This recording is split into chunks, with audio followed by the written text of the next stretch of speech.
Prepare wedak repair. Nunggu Mbak Dukun. Nunggu Mbah Bujonggo. Pergi turu. Tapi guys buka baru. Nanti boe poso lali ngumpet permen.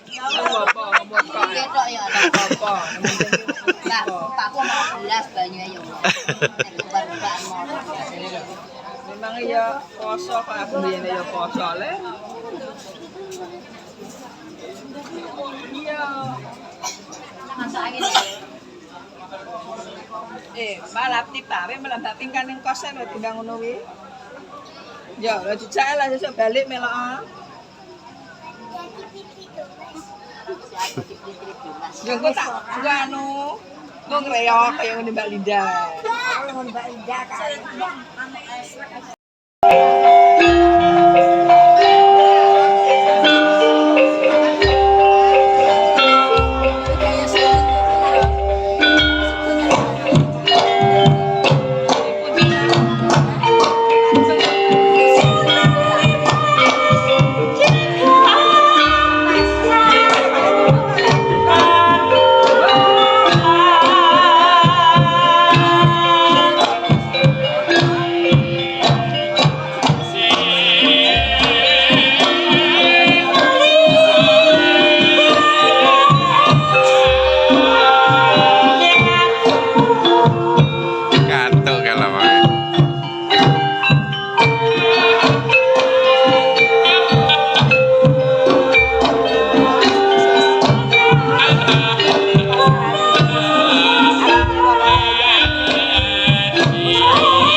Persiapan bacaannya ning kono.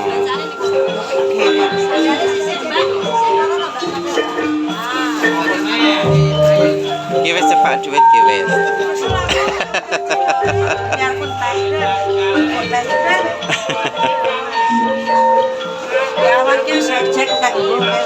Iya. Lah ya. Bisa pakai tak pernah. Ya, lagi bos iki Jakarta ya teko. Oh, bosnya lagi tanggal tua. Lagi dolar iki. Gak receh.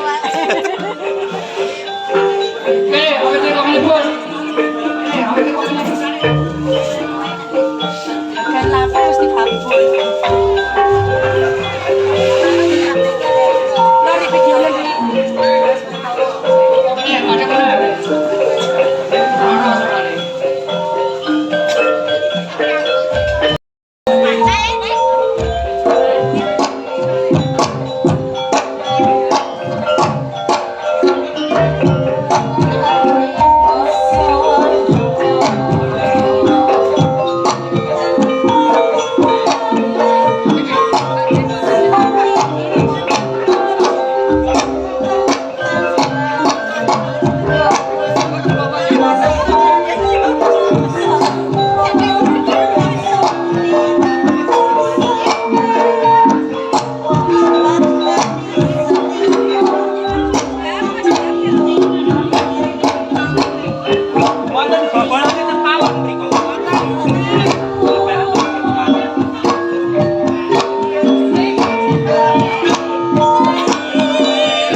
Mie.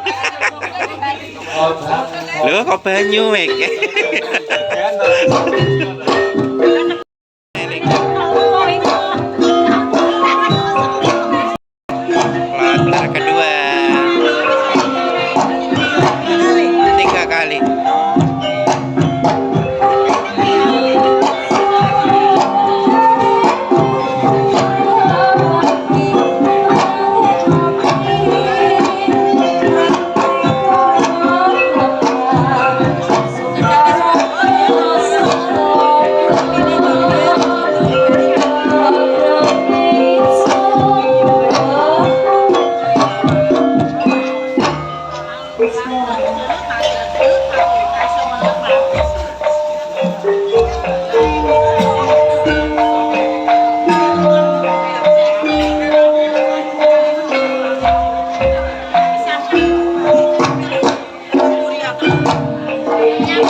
Sepasang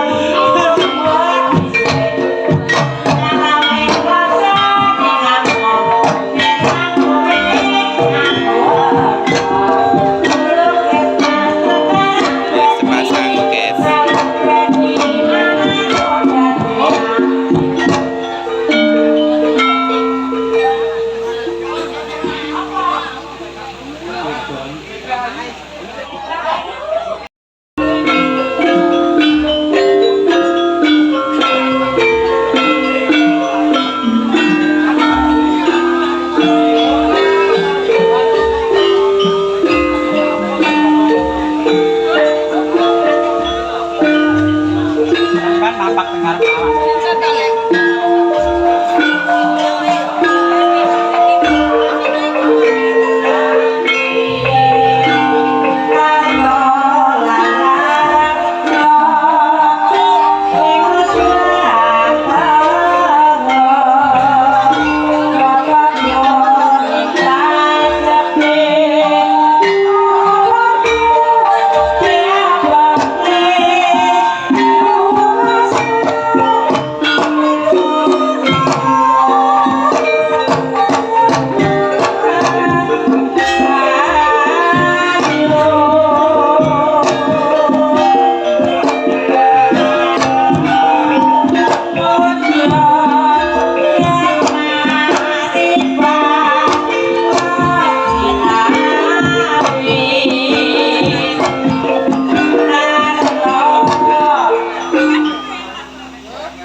diketak ya.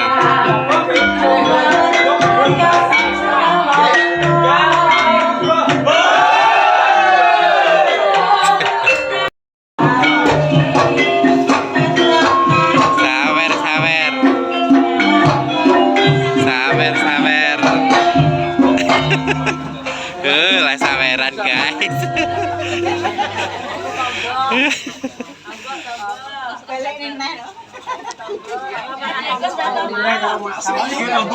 Oleh tiro iki. Yo oleh akeh dhewe kari dhewe lah.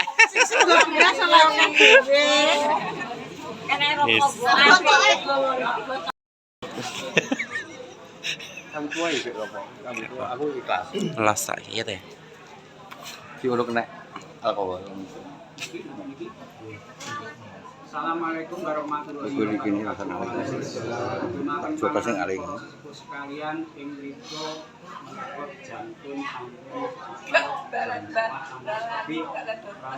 menikot kangge nyikapi swasana anggen pembajakan jatuh dan menikot dilampahi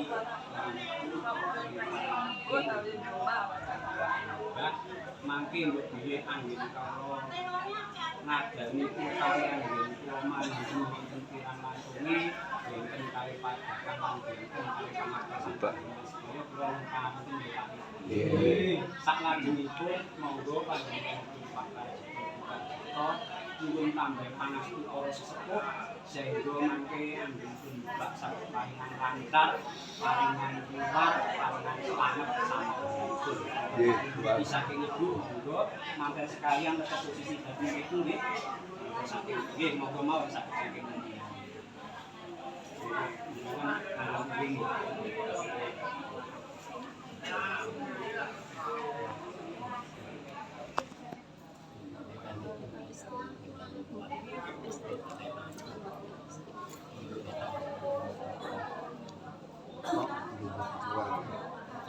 Lancar, Pak. Mas, nggih.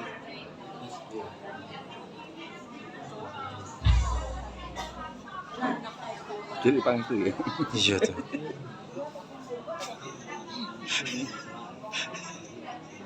Cah nom ae. Aja.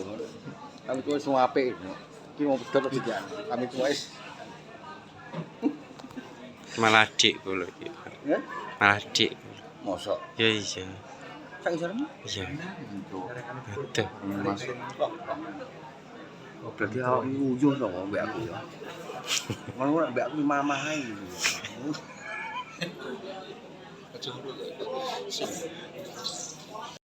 Waalaikumsalam. Pangasane para sepuh sedaya. Lah menika menika nglampahi mantu istri ingkang ragil nanging dateng ngajeng cakak guru kiwa wonten kodhe klapa dipun pasang saji maju pat menika naminipun mantu napa nggih Bu? Mbak Bilas. Mbak menika tembung pira to basa Jawi? Nggo menika mbokak bak menika wajah bak. Bagus dalu sak menika mangke kang kita badhe nglampahi manten mbokak. Lah mangke sing dipun bokak menika sampun dipun siapaken maju. Menika wonten wadah sing dipun lonteng-lonteng kanca warna menika naminipun napa nggih? Jaringan sampun stani menika wadah. Opo kowe dhewe bak yo yo pol. Terus mangke pakai ngelampahi mantu taksi dipun buka. Rame-rame. Kebak isi pajak kebak menika isi ingkang sampun kula lajengaken malih punggung menika ingkang kasebat kanca warna menika kanca tegese gangsal menika tembungipun sasmitanipun yang menika nggih kagungan sedherek sekawan Ini hari lho. kaketan pun putih ingkang jagat ibu pabrik ingkang jagat kuning ini kan jagat wes ini cemeng ingkang tengah menika putih gangsal dados tunggal kanca warna menika sak jam-jamipun menika sedherekipun awakipun piyambak mulai menika dhateng magelan sang ibu setunggal wulan ngantos sedasa bayi ngantos 9 wulan sedasa bayi menika sampun pepak dipun apik papat panjenipun si Bapak Ibu sekalian sakjane menika dhateng menika kaliyan ibu nglampahi mantu buka alias mantu mbak paling saya ada menika dipun buka nih Bapak Ibu sekalian. Dipun wiwiti kagungan Bapak Rien niku. Ini buka kangge kapan semangat.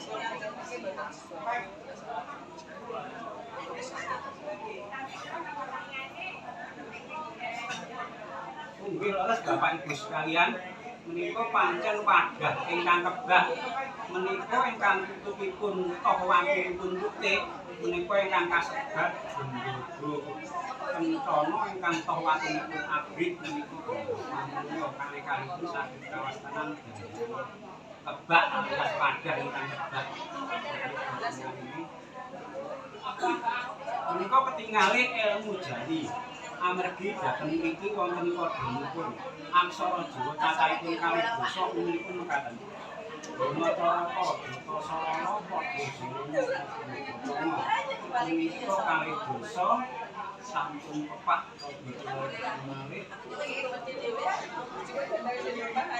Menika wonten cok bakal terus ingkang ngandhak piyambak.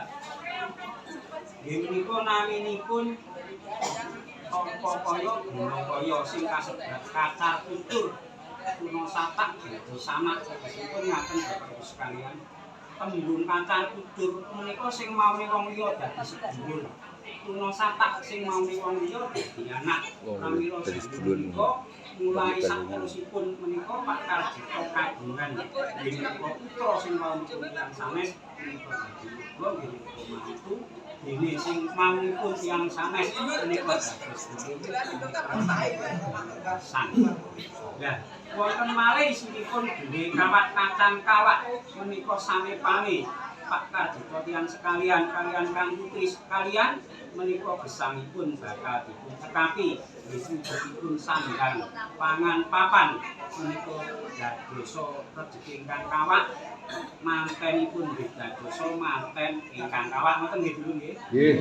Mansul dhateng menika wontenipun sok bakal. Menika naminipun sok bakal yang Jawi menika sangat penting amargi menika weting-wet yang Jawi menika wonten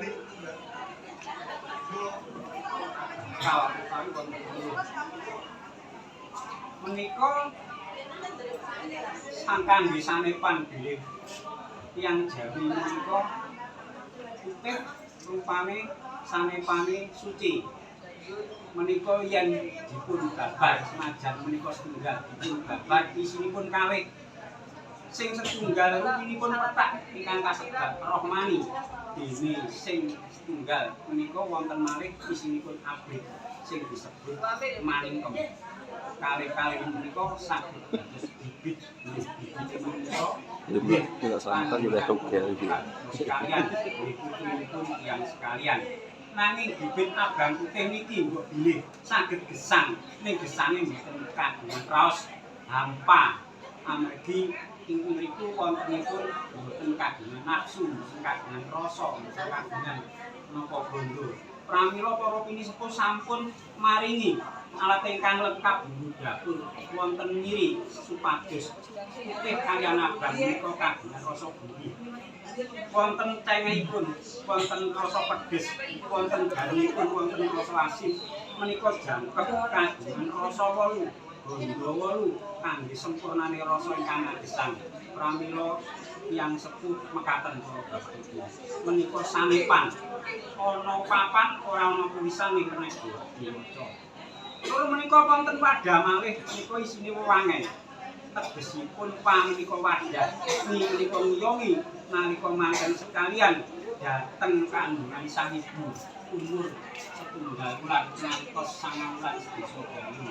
Menika sampun dipun piyoni wujudipun wadah ingkang miyoni ingkang sampun makempa dumateng marmati kakang kawah Adiyari kaliyan puseripun manunggal wangsul dhateng aksara Jawa ingkang kalih dasa kala wau bilih aksara Jawa kalih dasa kala wau rohipun yen menika kula Panca Suda tegesipun Panca 5 Suda menika kurang menika kula kurangi kaping gangsal kirang ingkang sepindah menika kula kurangi 8 menika tesih 12 dene sing 8 dumunung dhateng taun alih ngantos dimakin menika setunggal wingi dene ingkang 12 dunungipun wonten wulan menika wulan Sura ngantos wulan Besar kula Suda kaping kalih 12 kula Suda gangsal kantun 7 ingkang gangsal dununge dhateng pasaran dene ingkang 7 dununge dhateng Bunten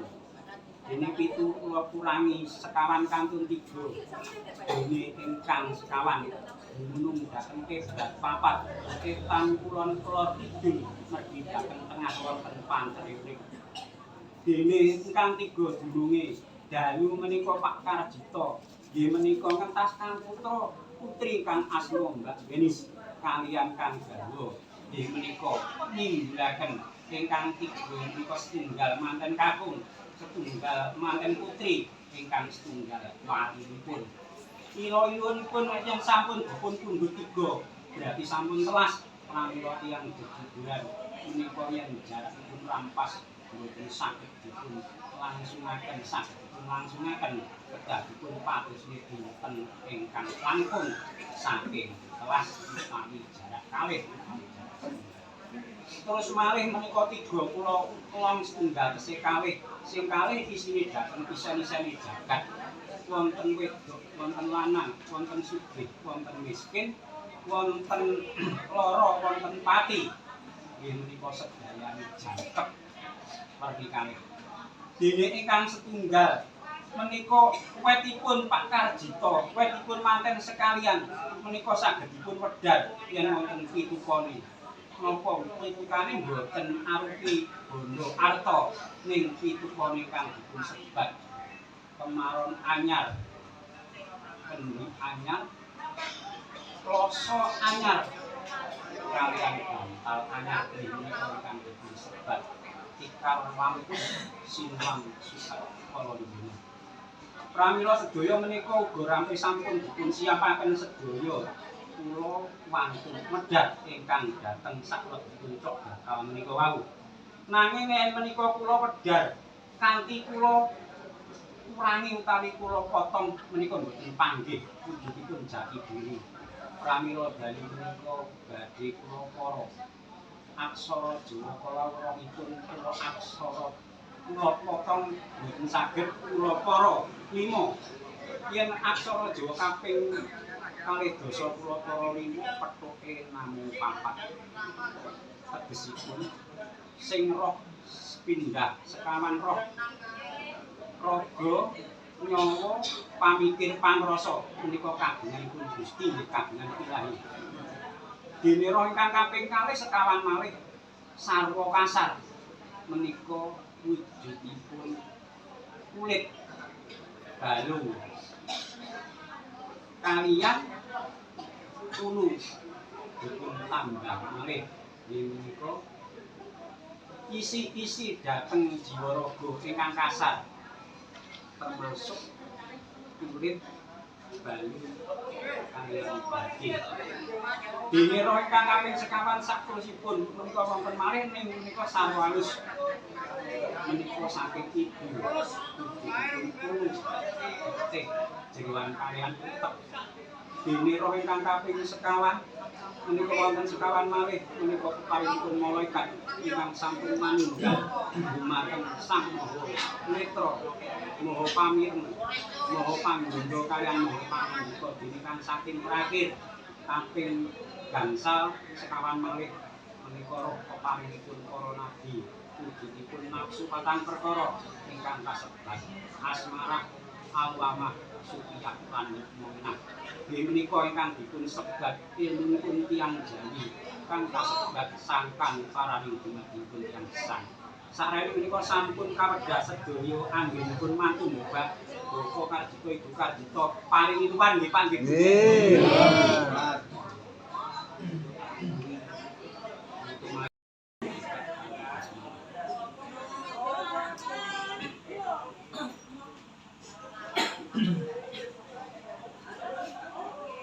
Nggih wates niki nggih ngaten menika isinipun nggih kebak ning ketingale menika mboten kebak Jawa ning ketingale menika isinipun kebak syariat Islam.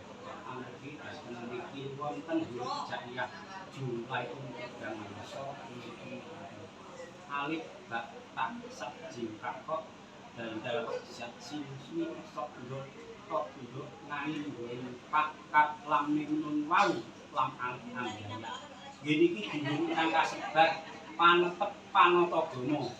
Isinipun Fatihah kaping 17 sadatipun kaping gangsal. Yen menika dipun para gangsal menika panggihipun ing injing menika kalih rakaat ingkang keduk sekawan rakaat minger-miren sekawan rakaat maghrib 3 rakaat dene kang terakhir menika sekawan rakaat. Yen tiyang Jawi menika nemu sasmita dene enjang ingkang kasebat subuh menika ibaratipun sebo kalih rakaat tegesipun sedene dhateng Bapak Ibu. Kula panjenengan sedaya menika saged gesang lantaran Gusti Allah maringi srana nggih menika Bapak Ibu. Mulane menika ingkang kasebat Gusti Katon. Dene ingkang sekawan malih menika Pancer Surya alias Dhuwur. Dhuwure manungsa yen ngertos petang bab nggih menika bab Cika Baka ingkang sepindah menika bapak kaping kalih menika bibitipun ingkang kasebat Rohman utawi Rohmani dening kang kaping 3 ibu ingkang buta bibit Banyu Maningkem alias Rahim ingkang kasebat bakal kang kasebataken wujudipun sifat Rohman nggih sifat Rohim dadose kula panjenengan sedaya. Ninger malih nilen menika wonten sekawan malih kula panjenengan sedaya saged gesang. Yen sampun gesang wontenipun Gusti Allah maringi sekawan bab wonten wujudipun bumi, geni, banyu kaliyan angin. Dene yen sampun surup surya menika wonten 3 rakaat. Nggih menika kula aturne yen dipun empak nedaken manten menika manten kakung manten putri kaliyan waline dene menika yen dipun papak nedaken panguripan wonten raga wonten sukma wonten nyawa yen panjenengan sedaya bab 3 bab saged nggih menika nglampahi wujudipun maghrib wau sami kalih pagri panjenengan ingkang terakhir wonten sekawan bab nggih menika ingkang kasebat misak ni menika bisa sak menika sampurna yen panjenengan sedaya sampun titi wancinipun benjang cekak anggenipun ngawula dhateng bumi alam sing waunipun dahar minum saged gesang krana saka bumi jasate panjenengan bakal dikempit kalian bumi dene angkan lebu metu lebur dadi angin nafsu patang perkara lebur dadi bumi dene banyu abang kalian putih mangke ngempal para leluhur dene panceripun dene menika kang kasebat Nur Muhammad paring padang gandang mengaku marsanipun Allah Taala. Sedaya sampun kula wedharaken anggenipun mantu mbubak Pak Karjito sekalian paringana luar nggih Bapak Ibu nggih.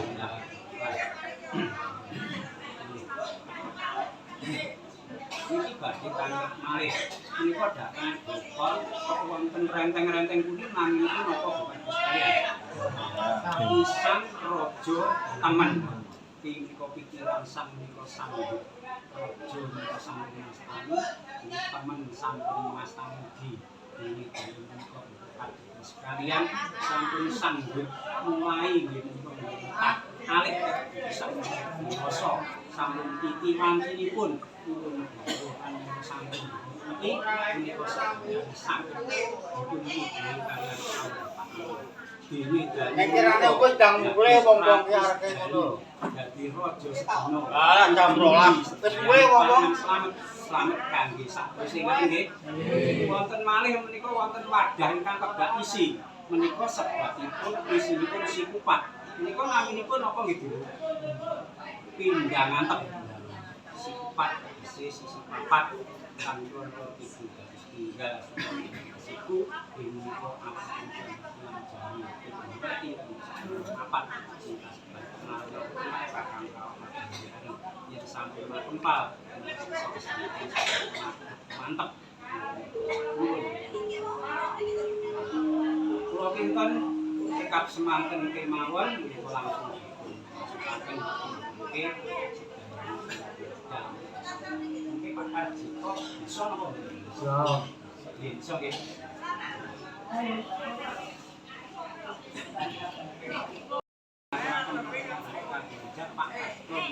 kalian dua paringalah dan kali niatipun Brokoi anggenipun mantu buka alias mantu buka Brokoi selamat ngantos umur kaki-kaki lan ini ingkang dipun tuntas ningaken paringana saged antut runtut ngantos umur kaki-kaki lan ini dayani paringana bagas waras selamat saged tebih sekatan Buddha rencana saged paringan celak marjo cukup sandang pangan papan ngantos saklani lainipun sabat sakuran malih maksud kang desa wujudipun dengan kuat dengan sendolo kangge mungkalangi sedayane mawon tansah lepas saking sekataing sentek sendolo supertoni paringana benar kuat slamet kangge saklani lainipun sakuran malih maksud kang bakal ingkang bakal dini hubungan berjumlah dumakan bagi pun Pak Karjito mriki.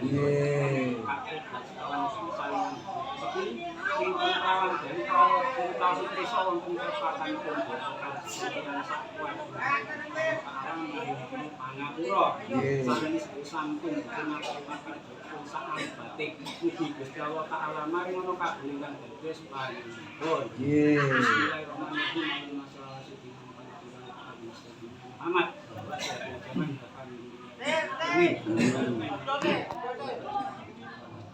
Halo, jangan dong.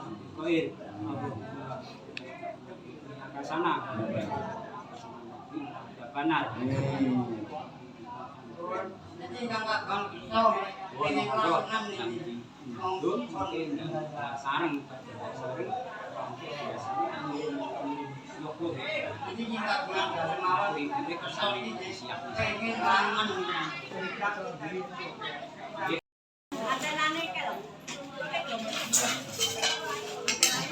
Ki không lập cái là lẽ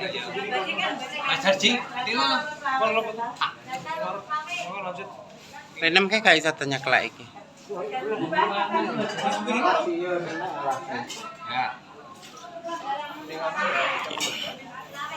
giờ giờ ngendom barang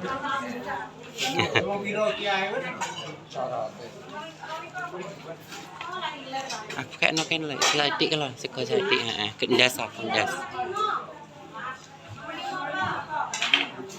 yuk ya berkat guys ya berkat kendas Mbak emang mulai tamat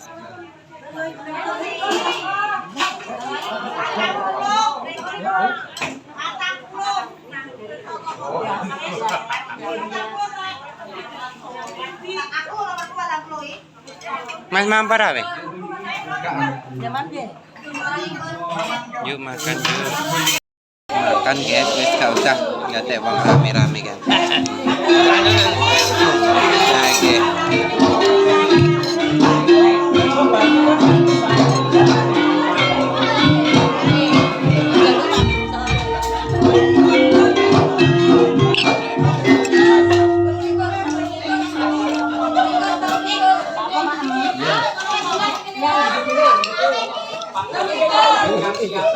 Coba